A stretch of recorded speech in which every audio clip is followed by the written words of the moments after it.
warahmatullahi wabarakatuh. Halo Sobat UINA TV, kembali lagi pada program JAIS, Jendela Ekonomi Islam bersama saya, Nalarini Ismira.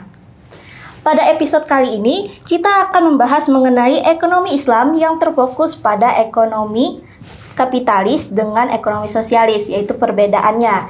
Nah, telah hadir bersama saya narasumber yang luar biasa. Beliau merupakan sekretaris jurusan Ekonomi Syariah dan dosen Fakultas Ekonomi dan Bisnis Islam UIN Antasari Banjarmasin, Bapak Muhammad Komarudin ME.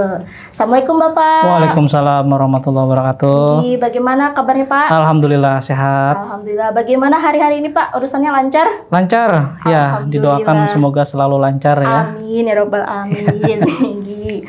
Oke, langsung saja pada kesempatan kali ini kita akan membahas mengenai ekonomi kapitalis dan ekonomi sosialis. Tapi sebelum kita membahas perbedaan ekonomi kapitalis dan sosialis, kita akan menanyakan terlebih dulu nih kepada Bapak Komarudin. Ekonomi Islam itu apa sih Pak? Ekonomi Islam, ya. Jadi memang istilah ekonomi Islam ini itu adalah istilah yang dipadukan ya antara ekonomi dengan Islam. Jadi kalau kita bicara tentang ekonomi di dalam konteks bahasa Arab, memang istilahnya bukan ekonomi, al-iqtisadiyah itu, ya, al-iqtisadiyah, al-islamiyah. Jadinya ekonomi Islam. Nah, sehingga kalau kita bicara tentang pengertian ekonomi Islam, saya kira sebenarnya tidak terlalu jauh dengan apa yang disampaikan dengan definisi yang ada di ekonomi secara umum. Yang menjadi titik perbedaannya itu adalah dengan kata Islam di sana. Sehingga ada cara-cara landasan ya, asas yang kita pakai di sini adalah dengan cara-cara yang Islam ya. Artinya dengan menggunakan Al-Qur'an dan As-Sunnah gitu ya, atau dengan ijma, dengan qiyas. Baik. Kira-kira Pak, karakteristik dari ekonomi Islam itu bagaimana ya Pak? Ya, jadi kalau ya saya kira sebelum lanjut ke karakteristik ya, kita kan tahu ya bahwa untuk kalau di dalam seorang muslim itu harus bisa menjalankan segala sesuatu itu dengan cara-cara Islami. Jadi kadang-kadang kan orang itu merasa bahwa sudah sholat misalnya ya, atau sudah menjalankan ibadahnya, itu merasa bahwa ia sudah Islam. Nah, padahal kan sudah disebutkan udkhulu fisilmi kafah, artinya kan kalau mau Islam itu semuanya masuk. Kafah itu kan secara menyeluruh, sehingga semua aspek ya, kalau Anda seorang muslim itu harus masuk semua. Anda mau berpolitik, Anda mau memakai hukum, mau siasah jinayah, tata negara ya, termasuk juga dalam hal ekonomi. Nah, sehingga masuk dengan udkhulu fisilmi kafah ini, itu adalah penggunaan ekonomi Islam itu sendiri. Ya, makanya kalau kita lihat memang ada banyak pengertian-pengertian yang di dalam ekonomi Islam ini itu dia berbeda pembahasannya, dia cakupannya berbeda. Misalnya kita lihat dari salah satu pengertian antara wants dan needs, itu sering sekali biasanya dibahas tuh dalam ekonomi Islam itu. Ya, ataupun di dalam ekonomi biasa ya. Karena pengertian ini kalau di dalam ekonomi biasa itu tidak dibedakan. Ya, jadi wants itu kan keinginan ya. Kalau needs itu berarti apa? Keperluan atau kebutuhan gitu ya. Itu beda ya. Kalau kita ingin belum tentu kita perlu. Ya kan? Nah, tapi bisa jadi juga sebenarnya walaupun kita perlu tapi bisa jadi kita tidak menginginkannya. Nah, sehingga dalam hal ini itu ada perbedaan antara keinginan dan kebutuhan, dan dalam ekonomi Islam itu dijelaskan secara gamblang, secara komprehensif itu, tidak seperti dalam ekonomi secara umum. Nah, adapun kalau kita melihat karakteristik yang berbeda nih ya, saya mengambil salah satu pendapat juga ya. Ada beberapa sebenarnya, misalnya Robbaniyah masdar, atau itu sumbernya dari Tuhan. Makanya ekonomi Islam ini itu disebut sebagai ekonomi uluhiyah, ilahiyah gitu ya, atau ekonomi rububiyah. Artinya ekonomi yang berasal dari ajaran-ajaran Islam. Dalam ini berarti kan dia sifatnya adalah ketuhanan. Ya, makanya saya kira ini adalah menjadi salah satu karakteristik ekonomi Islam ya, dibandingkan dengan ekonomi-ekonomi yang lain yang sifatnya itu dia agak menjurus pada strukturalisme. Artinya bahwa cara berekonominya itu harus dipisahkan dengan agama. Nah, kalau kita kan enggak, ekonomi Islam ini itu yang jadi landasannya. Ya, semuanya itu terfokus pada sifat-sifat ketuhanan. Ekonomi Islam itu hubungannya tidak hanya vertikal saja. Ya, vertikal berarti kan hablum minanas ya, antara saya dengan Mbak Nala sama teman-teman yang ada di sini. Dia hubungannya juga tidak hanya horizontal saja maaf ya, tapi juga vertikal. Vertikal berarti kan ke atas, antara hubungan manusia tadi. Nah, ini hubungannya dengan Tuhan.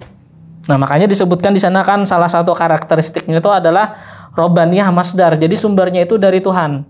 Ya, kita ibarat begini ya, mungkin kita melakukan sesuatu itu bisa dengan keinginannya kita. Ya enggak? Jadi pengen apapun kan boleh ya. Mau konsumsi, mau produksi boleh. Nah, tapi ketika dikaitkan dengan Tuhan, maka ada ajaran-ajaran, landasan-landasan yang tidak boleh ditabrak. Ya. Jadi segala sesuatu kan memang tidak bagus ya kalau misalnya itu berlebihan. Khairul umuri awsatuha, kan kayak itu ya. Jadi sebaik-baiknya segala perkara itu yang paling tengah. Nah, makanya di dalam ekonomi Islam itu dibatasi. Dibatasi bukan berarti kemudian dia tidak bebas, nilainya tidak bebas, tidak, bukan seperti itu pengertiannya. Tetapi dibatasi ini adalah jika sesuatu tersebut itu melanggar koridor-koridor syariah, maka tidak boleh diteruskan. Ya, nah berarti kan kita kembali pada sumbernya itu dari Tuhan. Nah, kemudian ada namanya nanti Robbaniyah al-hadaf. Nah, itu karakteristik salah satunya juga. Ya, nah ini artinya bertujuan untuk Tuhan. Ya, ada istilahnya itu yang saya lupa dari Allah untuk Allah gitu, kembali kepada Allah gitu. Ya, ini sebenarnya unik juga karena misalnya kita melihat dari fungsi kepemilikannya yang ada di dalam ekonomi Islam. Beda kalau di dalam ekonomi secara umum kan, kalau ini milik aku ya milik aku kan, milik kamu ya milik kamu, milik kita ya milik kita. Nah, kalau dalam ekonomi Islam enggak, karena ada yang namanya ekonomi itu kebentuk kepemilikan secara primer, ada yang secara sekunder. Ya. Nah, artinya apa? Bahwa kepemilikan itu di dalam Islam itu tetap diakui ya, tetap diakui. Tapi ada kepemilikan utama, bahwa apa yang ada di muka bumi ini semuanya itu adalah milik siapa? Milik Allah kan? Nah, milik Allah. Sehingga dengan adanya konsep seperti ini sebenarnya kita menjadi harus sadar gitu. Ketika Allah mengambil sesuatu dari kita, kita harus ikhlas. Nah, ini mungkin belajar ilmu ikhlas ini bukan sesuatu yang seperti membalikkan tangan, karena memang perlu belajar. Saya pun juga kadang-kadang kehilangan sendal waktu sholat Jumat juga sedih juga gitu. Tapi kan kembali lagi gitu bahwa kepemilikan itu utamanya adalah semua milik Allah. Nah, sehingga dalam berekonomi tujuannya itu untuk Allah. Nah, kan Rabbana atina fid dunya hasanah wa fil akhirati hasanah wa qina adzabannar. Ya. Di dunia kita bahagia, ya. Kemudian juga di akhirat juga kan bahagia juga. Nah, sehingga tujuannya yang kita jalani ini berekonomi itu adalah bagaimana caranya supaya yang kita lakukan di dunia ini itu berimbas nanti kita pada akhirat. Jadi kita termasuk umat yang mempercayai adanya hari akhir. Akhirat, surga dan neraka ada. Kalau kita berbuat baik, berarti kita dapatnya surga, mungkin sederhananya kayak gitu ya. Kalau kita berbuat jahat, timbangan kejahatannya lebih berat, berarti kita dapatnya neraka. Nah, sehingga kita berbuat sesuatu itu ada konsekuensinya. Ya, beda kalau misalnya orang kan tidak berpikir tentang akhirat ya. Jadi kalau mau melakukan sesuatu kan terserah aja. Mau memperkaya diri, misalnya kita tidak ada konsep tentang tujuan itu hanya untuk lillahi ta'ala kan terserah aja. Ya, bahkan kalau mau menggunakan cara-cara yang irasional, menggunakan cara-cara yang menzolimi orang lain itu boleh aja. Yang penting tujuannya. Yang penting tujuannya, karena memang cuma dunia saja. Yang penting dunia saja. Tapi ketika ada tujuannya itu Tuhan Subhanahu wa taala, maka pada saat itulah kita berpikir bahwa yang kita lakukan ini gimana caranya nih supaya tidak hanya menguntungkan kita secara maslahah di dunia, tapi juga menguntungkan kita juga nanti untuk akhirat. Nah, itu saya kira dua karakteristik itu ada. Nanti ada karakteristik yang lain juga sebenarnya. Oke, baik. Nah, selanjutnya nih Pak, sebelum kita membahas tentang perbedaan ekonomi kapitalis dan sosialis, tadi Bapak sudah menjelaskan apa itu ekonomi Islami, Islam. Nah, mungkin sebelum kita masuk ke perbedaan tuh, kita harus tahu apa yang dimaksud dengan ekonomi kapitalis sendiri. Oke, ekonomi kapitalis ya. Jadi kalau Anda masuk ke ekonomi Islam, ada tiga apa istilahnya ya ini sistem ekonomi yang biasanya nanti akan dicoba untuk diperbandingkan. Ya, yang pertama tadi ekonomi Islam, kemudian ada ekonomi kapitalis, dan ada ekonomi sosialis.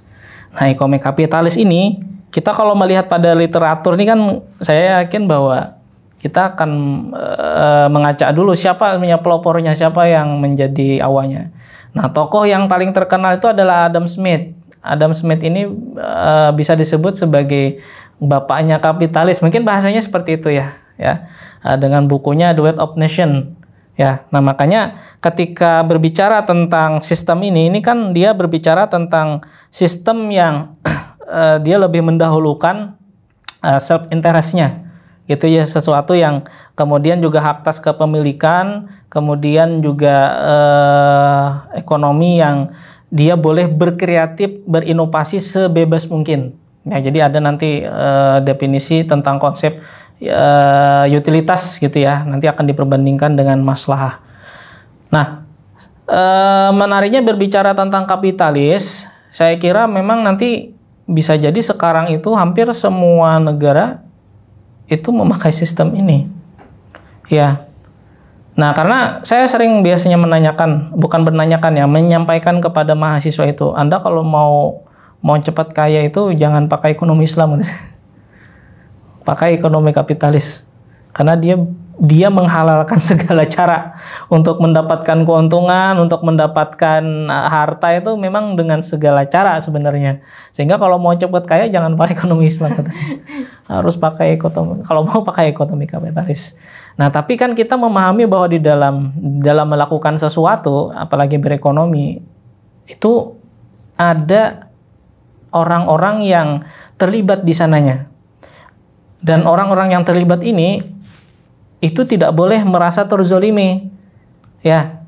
Makanya kalau di dalam ekonomi Islam kan ada konsep zakat, ada infak, ada sedekah, ada wakaf, bahwa harta yang kita miliki ini itu karena ada keterlibatan orang lain, maka kita harus memberikan sedikit kepada orang lain, karena bisa jadi sebenarnya harta tersebut itu dibantu oleh orang lain, ya. Jadi misalnya saya bercerita tentang konsep adil ya, adil di dalam ekonomi Islam. Nah, kalau adil di dalam ekonomi Islam itu kan, adil itu berarti kan dia bisa saja memberikan sesuatu itu sama rata. Nah, nanti ada juga konsep adil itu sesuai dengan porsi. Sesuai dengan porsi itu misalnya gini, kita punya anak, ada yang SD, ada yang SMP, ada yang SMA. Kalau ngasih semuanya 10.000 kan apakah itu disebut adil? Tidak. Saya kira tidak kan ya. Nah, sehingga bisa jadi nanti yang dikasih 10.000 mungkin anak SMP. Yang anak SD mungkin 5.000 cukup aja. Nah, anak SMA nggak cukup, bisa jadi 10.000. Mungkin 15 atau 15.000. Sehingga konsep adil di sana sesuai dengan porsinya. Ya. Nah, kemudian mungkin ada apa lagi pertanyaannya? Mungkin pertanyaan lainnya, karakteristik dari ekonomi kapitalis. Karakteristik ya daripada ekonomi kapitalis.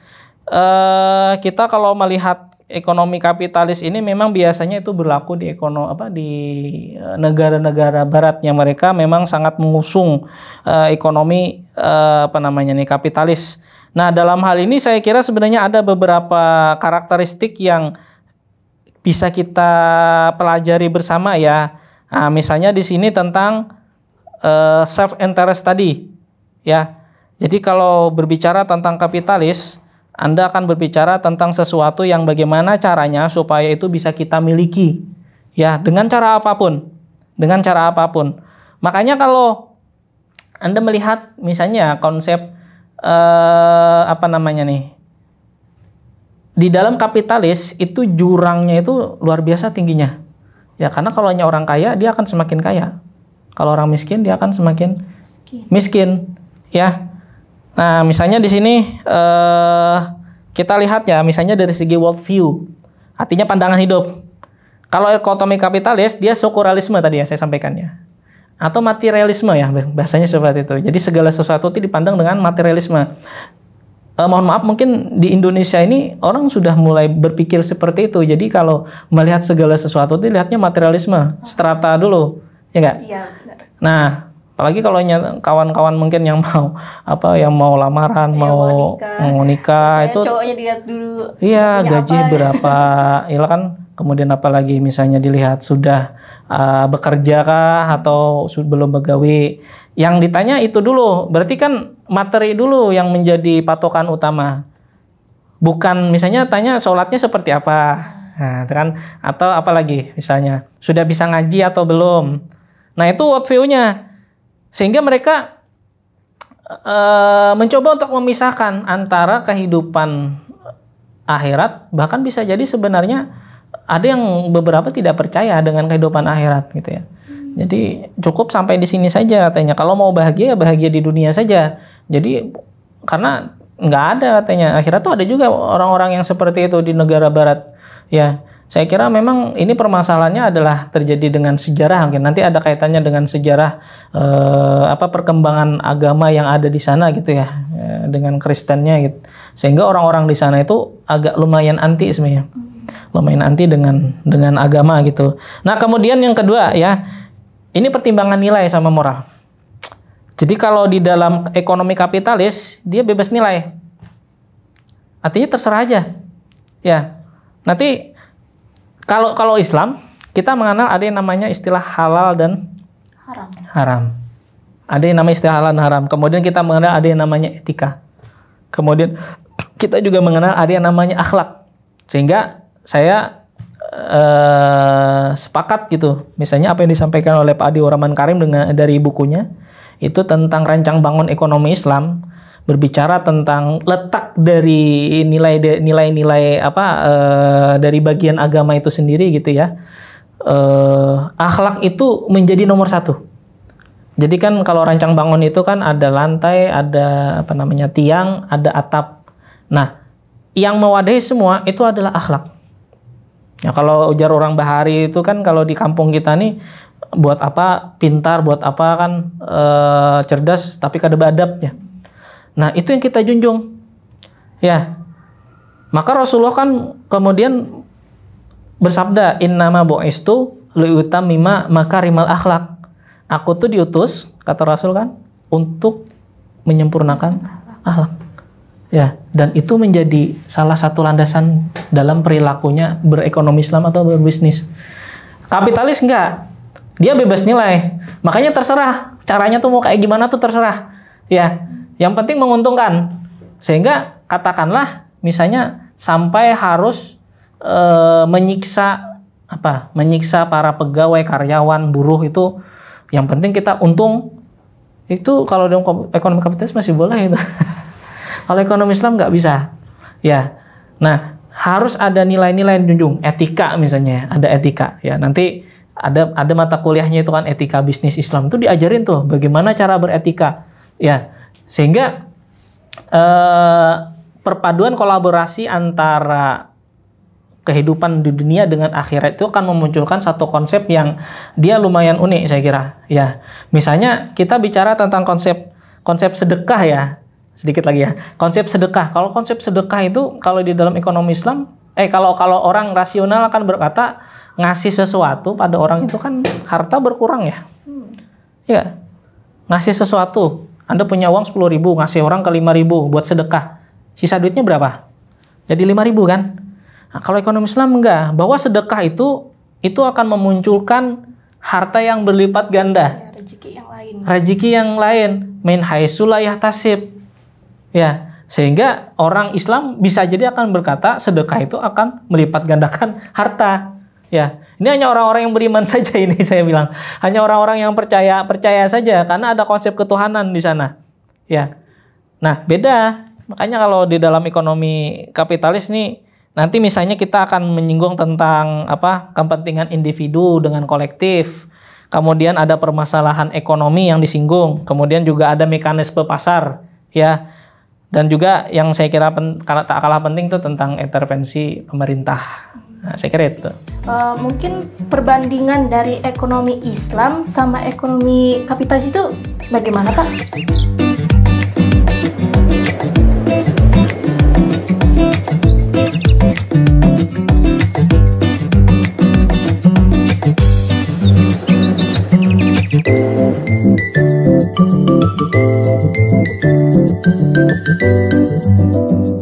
Karena kita mempunyai ideologi, dualisme ideologi, artinya warga negara itu boleh mau konven silahkan, mau umum ya, mau perbankan syariah atau yang syariah pun juga silahkan, kita sedia, karena kan kita bukan negara Islam sebenarnya, tapi kebetulan memang penduduk Islamnya itu mayoritas Islam. Ya, mungkin bisa Bapak sekali lagi nih Pak, pertanyaan terakhir. Perbandingan antara ekonomi sosialis sama ekonomi kapitalis, Pak.